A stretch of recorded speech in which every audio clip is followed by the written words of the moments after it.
All right, folks, let's go through a couple warm-ups that we like to give out for people dealing with back pain, things before we might have them deadlift.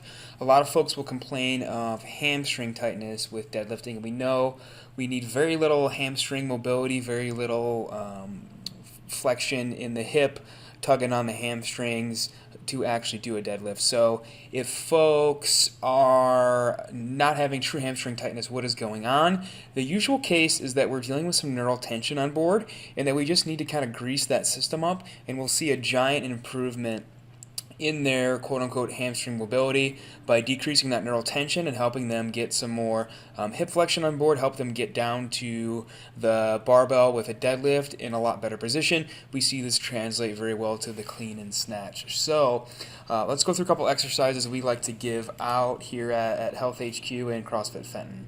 So the first one is going to be a Jefferson curl.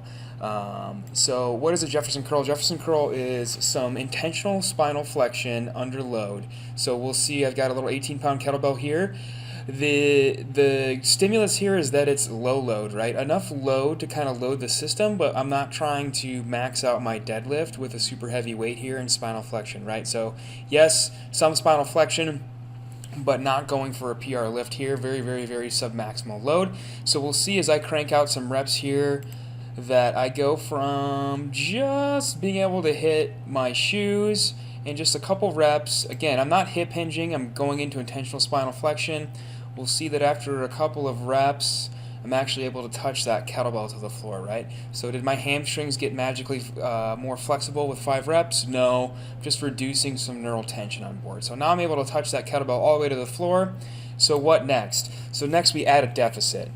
Here is a 3-inch deficit, so a standard 45-pound plate is a 3-inch deficit. So adding a little bit of deficit can help those folks who may be warmed up already, or if you have some folks who have a lot of mobility but still need to get some neural flossing on board, adding a deficit will help them reach a depth of spinal flexion that they're not used to reaching, because these folks are usually the folks that can touch their palms on the floor, right? So they're already kind of bendy, but they still have some neural tension. So throw them up on a deficit and they'll be able to floss that nervous system. Again, you can watch in just a couple reps that as I'm able to go down into flexion, come back up, I'm able to get that kettlebell closer and closer and closer to the ground as my nervous system warms up. And then finally, for those really flexible folks or folks that you really want to get into some deep spinal flexion, we'll go to the next drill, which is just going to be a very, very high deficit. I'm going to transition to that box here, and now we'll see I'm able to get that kettlebell way below the level of the floor, where 10 reps 30 seconds ago I couldn't even get it to the top of my shoe. So just really warming up, priming the nervous system with some loaded Jefferson curls. Again, a really submaximal load. With the Jefferson curl, we may want to keep people, this is 18 pounds, this is like 2% of my 1 rep max, right? So you might even start lighter than this, a 9-pound kettlebell, a 5-pound dumbbell, just a little bit of load to kind of tug on that nervous system and get it loaded and get it greased up. So that's good in the gym. Some folks might not have weights at home. They might not have plates or steps or anything at home that they can work with. The one I like to give in the gym and at home is this supine. Some folks would call this a hamstring stretch, but again, we're doing some neural flossing here. So I'm going to wrap this band tight around my foot, and I'm going to give myself resistance as I push my heel into hip extension.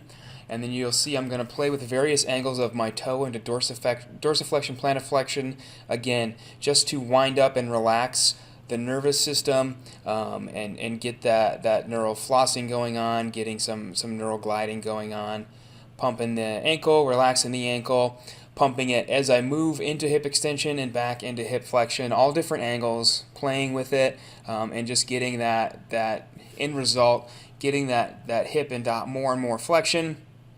Here you can see I started at about 70 degrees, and now I'm easily clearing 90 degrees of hip flexion there with straight leg raise. So again, not a hamstring issue. 99.9% of folks don't have any sort of hamstring flexibility issue.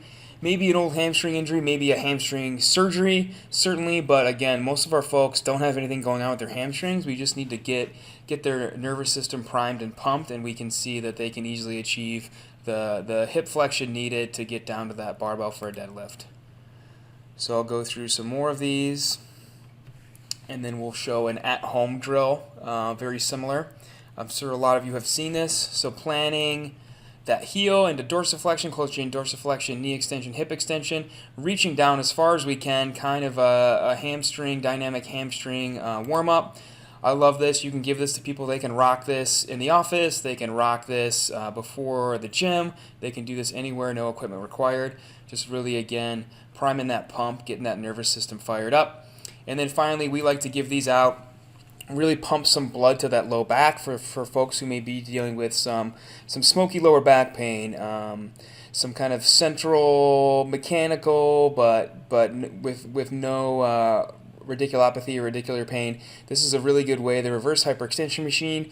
Not every gym will have this machine. This is a fancy $1,000 machine. We love.